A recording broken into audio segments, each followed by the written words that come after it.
Tá, vamos lá então. Então, o título da mensagem hoje é Por que as tempestades se repetem? E eu vou começar lendo o que está lá em Eclesiastes 3, versículo 1, para dar a base bíblica para a reflexão que a gente vai fazer hoje. Então, o que fala lá? Aí vocês estão vendo uma tradução, eu tenho outra tradução aqui que diz o seguinte: tudo tem o seu determinado tempo, e há tempo para o propósito debaixo do céu. A tradução que vocês estão vendo aí na tela diz o seguinte: para todas as realizações há um momento certo. Existe sempre um momento apropriado para todo o propósito debaixo do céu.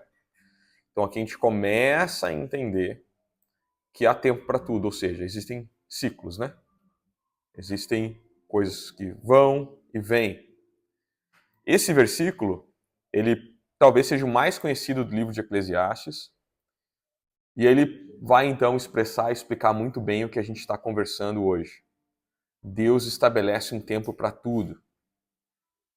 E eu vou relacionar isso que a gente está lendo em Eclesiastes com o que a gente lê em Daniel. Lá em Daniel, capítulo 2, versículos 21 e 22, a gente lê o seguinte: Ele, aqui está falando de Deus, Ele muda as épocas e as estações, destrona reis e os estabelece, dá sabedoria aos verdadeiros sábios e entendimento aos que buscam discernir e conhecer, revela mistérios profundos e enigmas ocultos, conhece o que jaz nas trevas e a luz que habita nele em todo o seu esplendor. Ou seja, mais uma vez a gente está vendo que a Bíblia diz que ela tá usando aquilo que é conhecido para trazer ao entendimento aquilo que é desconhecido. Então a gente vai entender princípios do mundo espiritual a partir de explicações como há tempo de tudo ou tempestade. Então a tempestade hoje, usar tempestade, a gente vai usar hoje para que alguns princípios espirituais sejam explicados, amém? Exatamente como Jesus fez com as parábolas. Então vamos lá. Vamos usar essa mesma abordagem. No ano a gente fala que são estações, sim ou não? Quantas estações nós temos? 4 anos. Eu nunca sei qual é a estação chuvosa. 4 estações, desculpa. Qual é a estação chuvosa aqui na Alemanha? É outubro? Eu lembro que pelo menos quando a gente chegou aqui choveu outubro inteiro. Foi um mês chovendo. Verão porque só chove. Verão. Outubro, sim. Outubro, novembro. Beleza. Então a gente sabe que tem uma estação que é chuvosa, sim ou não? Então a gente pode esperar tempestades nessa estação. E o que vem depois da tempestade? Calmaria, né? Depois da tempestade, depois que passa aquele, a gente vem a ambulância. Bonança. Isso. Também. Em português a gente pode falar também, no Brasil a gente pode falar também bonança. Bonança, calmaria, né? Mas eu pergunto para vocês. Passou a tempestade, vem a bonança, vem a calmaria. Significa que não vem mais tempestade? Muito bem. Então, por que algumas pessoas ainda se surpreendem ou perguntam por que as tempestades se repetem? Ou por que eu estou passando por uma tempestade dessa vez ainda mais forte?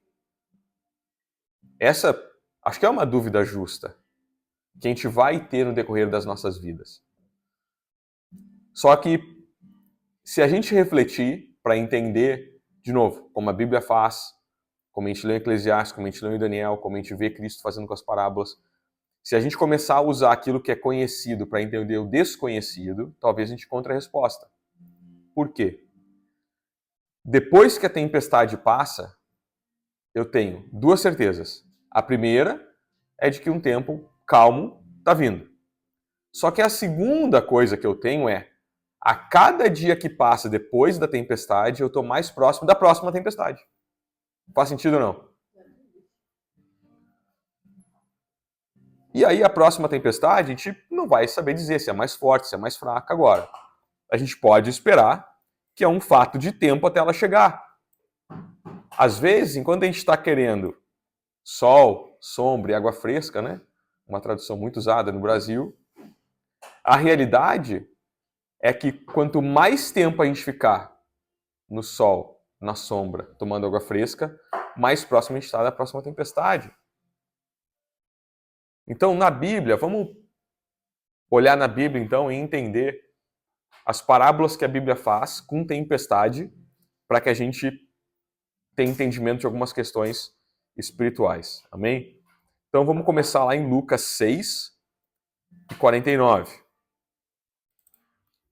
Lucas 6, 46 a 49, que diz assim: E por que me chamas? Por que me chamais, Senhor, Senhor, e não praticais o que eu vos ensino? Eu vos revelarei com quem se compara aquela pessoa que vem a mim, ouve as minhas palavras e as pratica. É como se fosse um homem que, ao construir sua casa, cavou fundo e firmou os alicerces sobre a rocha. E sobrevivendo grande enchente, o rio transbordou e as muitas águas avançaram sobre aquela casa. Mas a casa não se abalou, por ter sido solidamente edificada. Entretanto, aquele que ouve as minhas palavras e não as pratica, é como um homem que construiu sua casa sobre a terra, sem alicerces. No momento em que as muitas águas chocaram-se contra ela, a casa caiu e a sua destruição foi total. Ou seja, ao construir uma casa fundamentada na areia, é fato que a gente, quando a tempestade vier, a gente tem a grande chance de passar por danos que são irreparáveis, irreversíveis.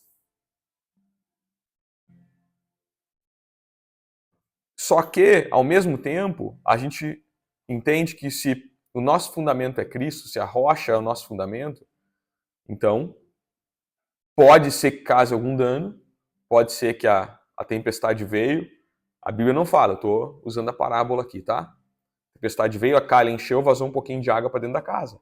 Mas não é um dano irreversível. Você pega o rodo, você seca a casa e segue e está tudo bem. Mas não vai ruir tudo. Tempestade, elas são sinônimos de problemas que nos atingem, sim ou não? E aí existem dois tipos de tempestades que vão nos atingir. Primeiro são as exteriores. São as físicas. Pode ser no nosso trabalho, né? Pode ser em algum outro espaço físico. E essa é aquela que é mais fácil reconstruir. E quando eu digo mais fácil, não estou dizendo que é fácil. O significado que eu digo que é mais fácil reconstruir aquilo que é a tempestade externa é no sentido de é menos difícil. Ok? Então, as tempestades exteriores, aquilo que está ao nosso redor, é mais fácil a gente se reconstruir, se recompor. Só que tem aquelas tempestades que elas são mais difíceis, são as interiores. São aquelas que destroem as nossas emoções, aquelas que abalam a nossa imagem, aquela que quando a gente deita, a gente não consegue pensar em outra coisa. A gente não consegue desligar essas ideias. Algumas dessas tempestades vão causar estragos que a gente vai levar anos para se recuperar. Algumas, talvez, a gente nunca se recupere. Mas, o que a Bíblia fala lá em Isaías, capítulo 43? A Bíblia fala o seguinte: Quando passares pelas águas, eu serei contigo. Quando pelos rios, eles não te submergirão. Quando caminhares pelo fogo, não te queimarás, nem a chama arderá em ti. Porque eu sou Yahvé, teu Deus, o Santíssimo de Israel, o teu Salvador. Dei o Egito por teu resgate, e a Cush, a Etiópia e Sebá por ti. Olha que lindo isso. Isso significa, cara, você vai passar no fogo, se você não se desesperar, senta na fornalha e não se queima. Você vai estar no meio do mar com onda sendo jogada por cima de ti, se você não se desesperar, você não se afoga. Porque Deus está lá contigo. Amém? Mas para que servem as tempestades? Então quero trazer uma reflexão bem interessante hoje sobre cenários que a gente vê na Bíblia, o que a gente pode extrapolar desses cenários. Vamos começar primeiro por Jonas, por aquela tempestade que Jonas enfrentou no mar. Ele comprou a passagem para ir para outra cidade, sim ou não? Porque ele decidiu desobedecer a Deus, correto? Mas vamos lá. Se Jonas decidiu desobedecer a Deus, por que então Deus envia uma tempestade num barco que está cheio de outras pessoas que não tem nada a ver com a decisão de Jonas?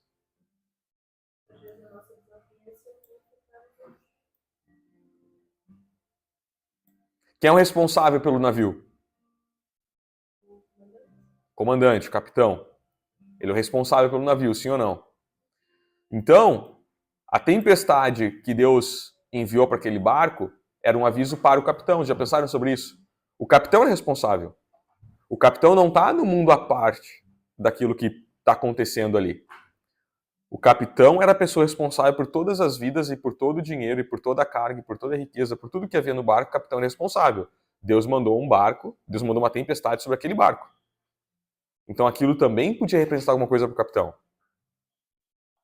É um aviso, aquilo era um aviso de que ele deixou alguém entrar no barco, mas esse alguém não deveria ter sido autorizado a entrar no barco. Às vezes, quando a gente recebe uma tempestade, é um alerta de que tem algo na nossa família, tem algo no nosso casamento, tem algo no nosso trabalho que a gente deixou entrar, mas não deveria ter deixado. E se isso continuar ali, o barco vai afundar.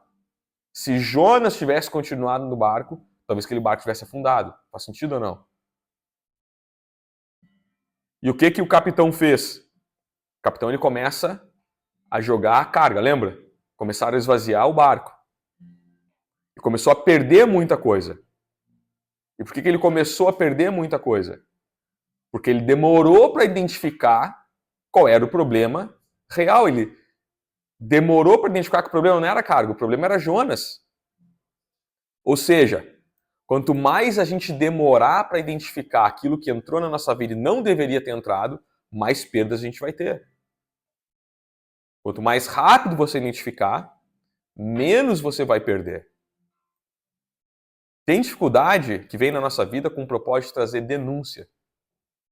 Tem alguma coisa nessa área na tua vida que você deixou entrar e não deveria ter deixado.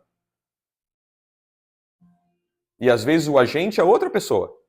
Às vezes o agente é alguém que a gente deixou entrar na nossa vida, deixou nos influenciar e que a gente não deveria.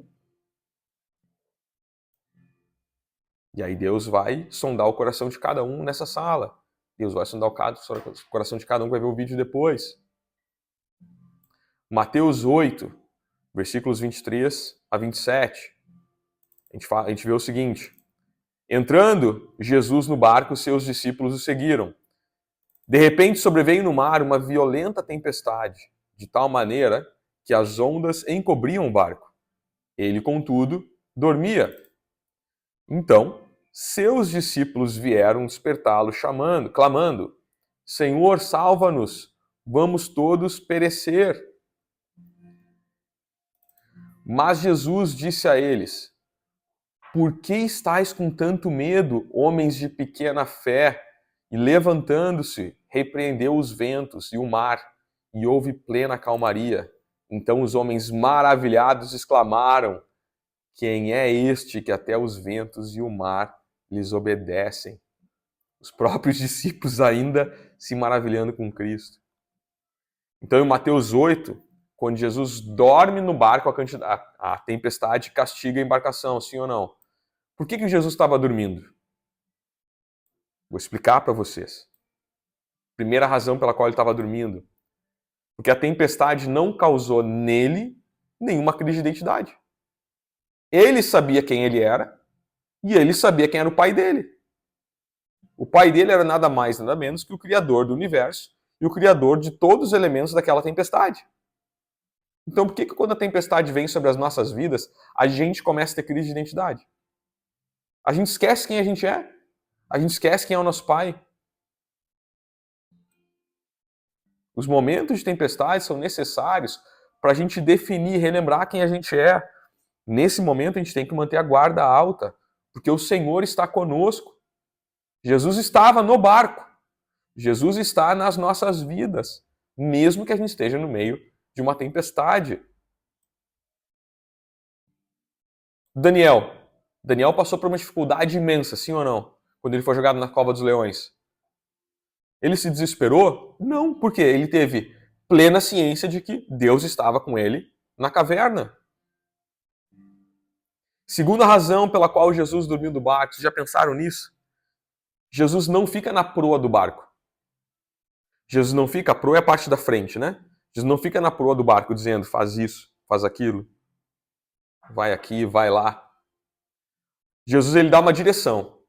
Ele fala, galera, vamos atravessar, eu quero ir lá daquele lado lá, beleza? E ele foi deitar e dormir. Eles retiram, ele vai para o fundo do barco e dorme. Que outra razão ele tinha para dormir? Porque ele já deu a direção.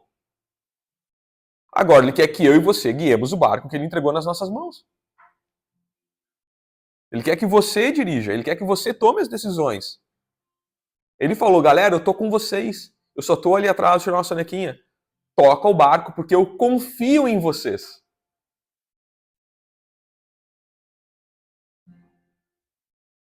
Você está à frente dessa tarefa. Então a gente precisa parar de... não, Jesus não mandou fazer isso, Jesus não mandou fazer aquilo. Pode ser que Jesus simplesmente se retirou para tirar uma sonequinha e falou, eu confio em ti, toma as decisões. Você tem uma tarefa, você tem uma missão, você tem um chamado, vai em frente. Se precisar de mim, eu estou ali. Um pouquinho adiante, no mesmo livro de Mateus, lá no capítulo 14, a gente lê o seguinte, todavia, o barco já estava longe, no meio do mar. E sendo fustigado pelas ondas, pois o vento era contrário. Na quarta vigília da noite, foi Jesus ter com eles, andando por sobre o mar. Quando os discípulos o viram andando sobre as águas, ficaram aterrorizados e exclamaram, é um fantasma! E gritaram de medo. Mas imediatamente Jesus lhes disse, tende bom ânimo, sou eu, não temais. Ao que Pedro exclamou, Senhor, se és tu, manda-me ir a teu encontro por sobre as águas. Então Jesus lhe responde, vem. A situação aqui, poucos capítulos adiante da primeira tempestade que a gente falou, a situação era pior. Por quê? Porque Jesus falou o seguinte, galera, pega o barco, vai indo, que eu encontro vocês. Aqui ele nem estava ali do ladinho, dentro do barco. Ele não apareceu. A hora foi avançando, a madrugada foi entrando. E aí os ventos contrários começaram a surgir. E sabe por que a situação foi ainda pior? Porque a gente vê uma palavra específica que é compelir. Jesus compeliu seus discípulos a entrarem no barco. O compelir quer dizer o seguinte, naquele contexto, na linguagem original, Jesus estava mandando, ele não pediu. Os discípulos não estavam a fim de entrar, porque eles já estavam prevendo a tempestade. Mas Jesus fala, vai. Mas Jesus não sei o que. Vai. Às vezes, galera, Jesus vai falar, vai. E a gente vai se debater. Mas isso, mas aquilo, mas aquele outro. E Jesus está falando, vai. Mas o vento contrário, mas a tempestade, mas o risco, Jesus está falando, vai.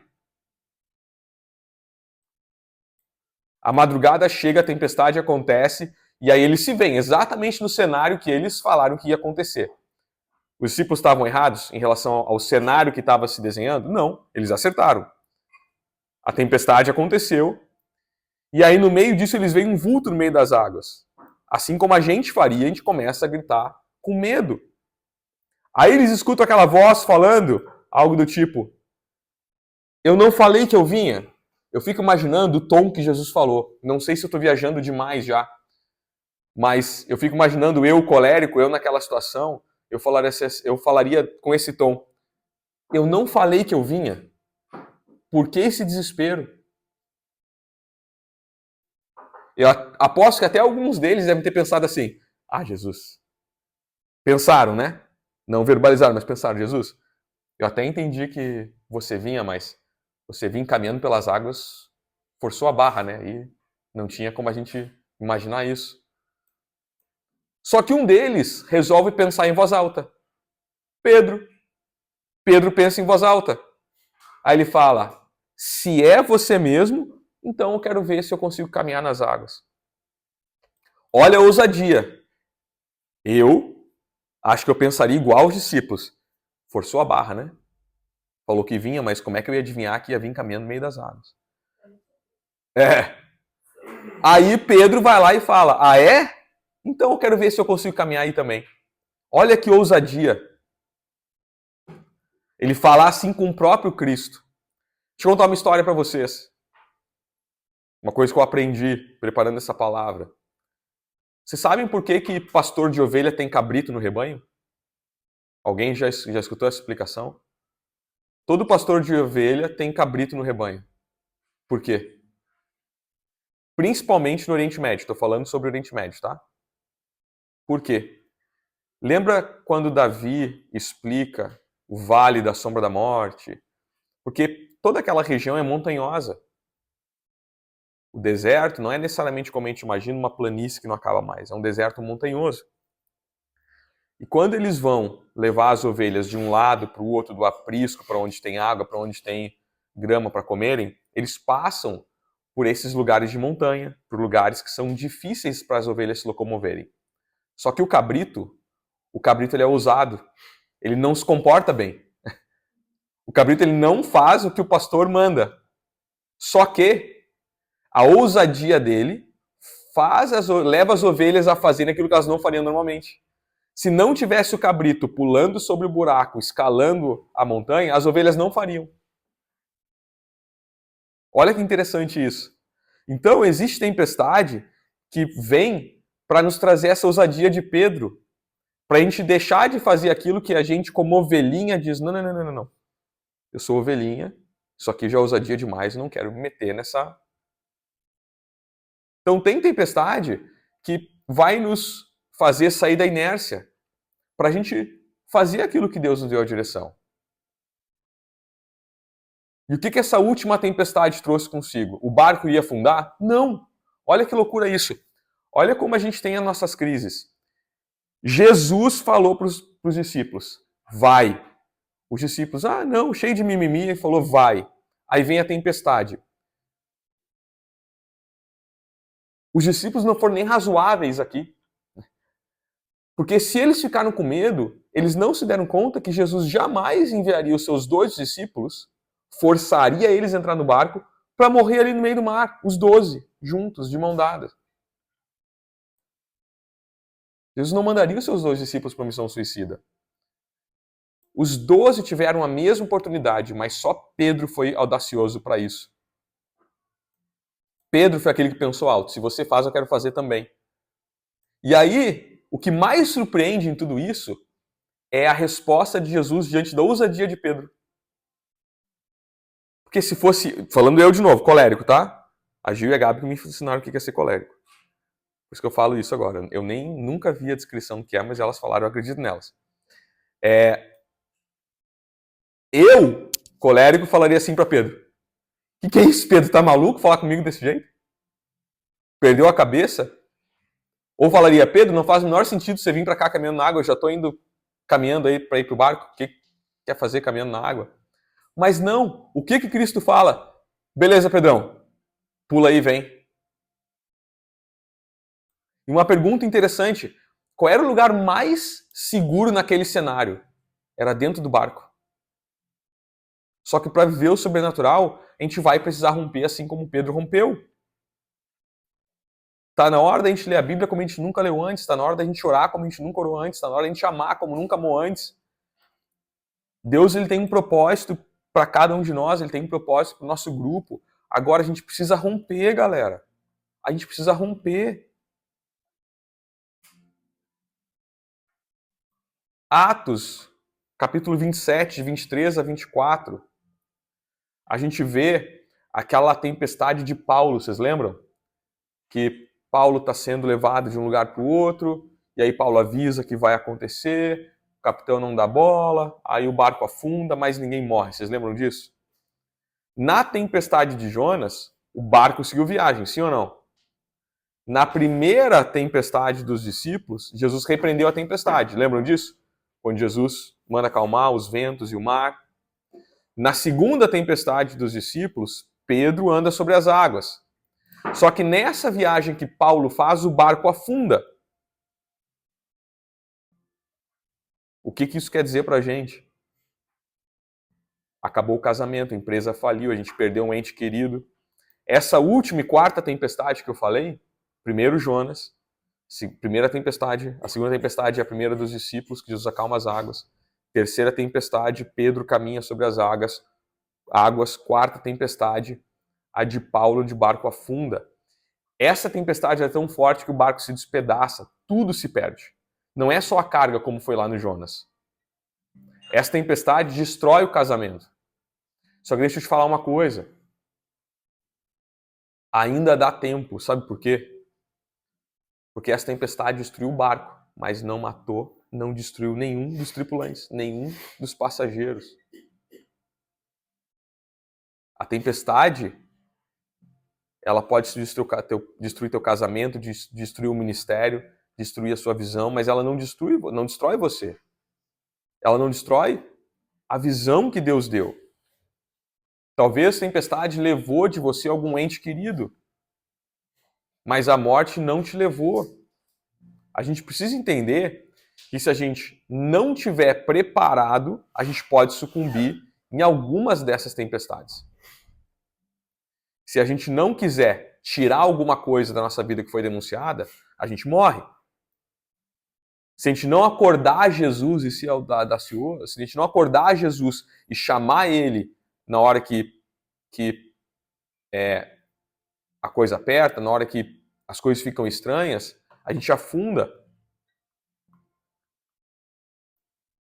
A gente pode querer não andar sobre as águas, mas aí talvez a gente não vai chegar do outro lado e nada vai mudar na gente.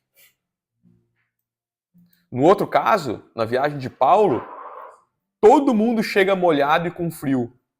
Não sei se vocês vão lembrar desse detalhe da história. O barco afunda, todo mundo nada para a praia, chega lá, só que está todo mundo molhado e com frio. Paulo vai pegar umas lenhas para fazer uma fogueira, a galera se aqueceu, o que acontece? Uma cobra pica a mão do Paulo. E olha o comentário da galera que está na volta do Paulo.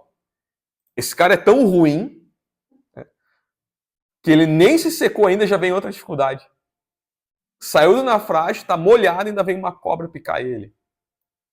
Então o que a gente está vendo é que tempestade pode ser sim uma oportunidade. Não é historinha de coach. Tempestade pode ser uma oportunidade. Por que eu estou falando isso? Porque o que a gente está passando serve para nos ensinar alguma coisa. Talvez a gente não entendeu ainda o que é. Mas serve para nos ensinar alguma coisa.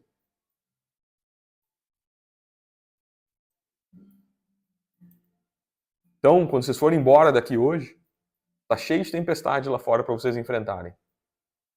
Aproveita a oportunidade. Umas são mais fracas, outras são mais fortes. Umas são para denunciar, outras são para encorajar vocês a romperem. Outras são para trazer Jesus para o centro da vida de vocês.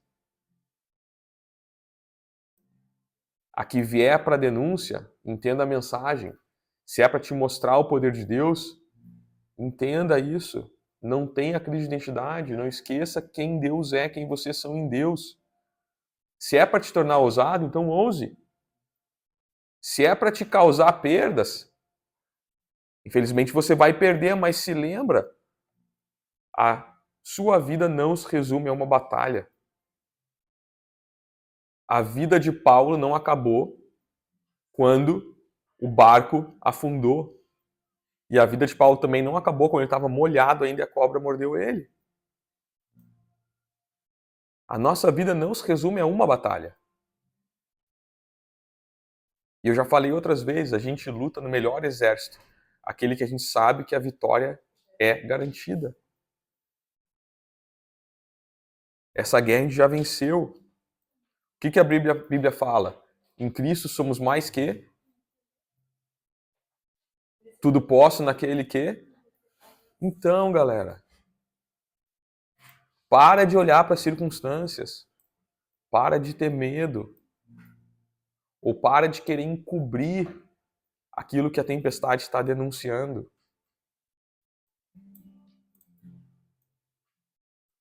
Com essa palavra de hoje, eu espero que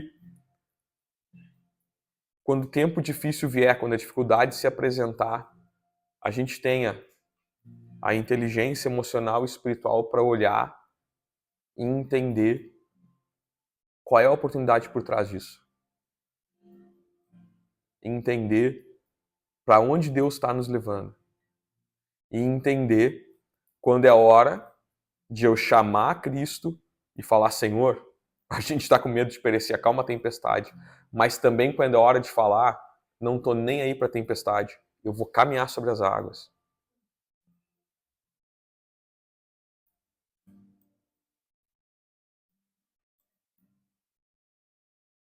Não deixa a tempestade te abater.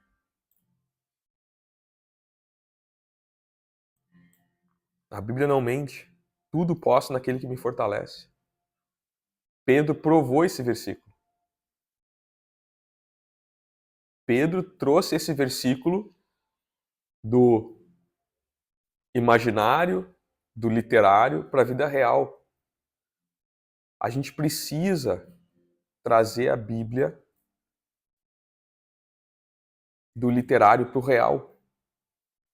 Esses dias, eu estava em jejum, estava refletindo sobre a Bíblia, eu segurei ela, pena que eu não trouxe minha Bíblia física hoje, mas eu olhei para aquela Bíblia, eu segurei aquela Bíblia, e aí eu tive o seguinte sentimento: cara, por que eu não uso o meu tempo, todo o meu tempo, para ler esse livro? Porque todas as respostas que eu preciso estão aqui. Absolutamente tudo que eu preciso saber está em um livro. Um livro. O que a gente leu aqui, partes desse livro. Olha, eu peguei só trechinhos. Olha quanta coisa a gente aprendeu. Aí eu também pensei, cara, esse mundo jaz no maligno. E eu quero tanto ir para o céu com Deus. E a resposta de como ir está aqui dentro desse livro.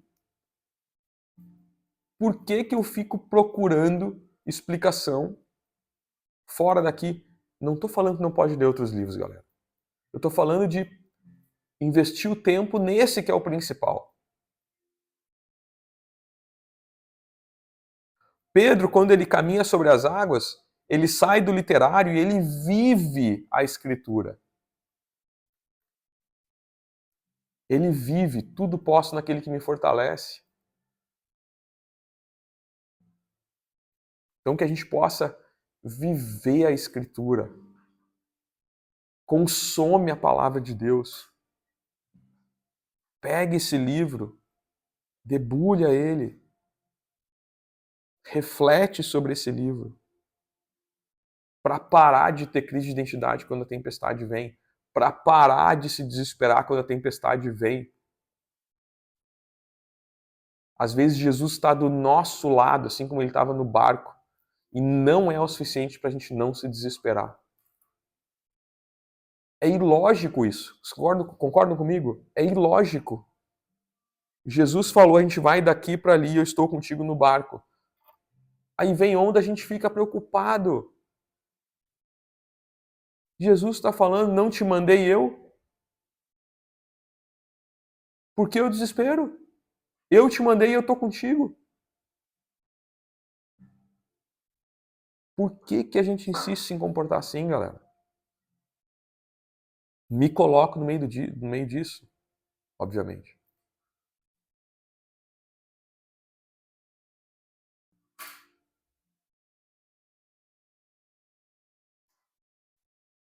Feche teus olhos e repente orar.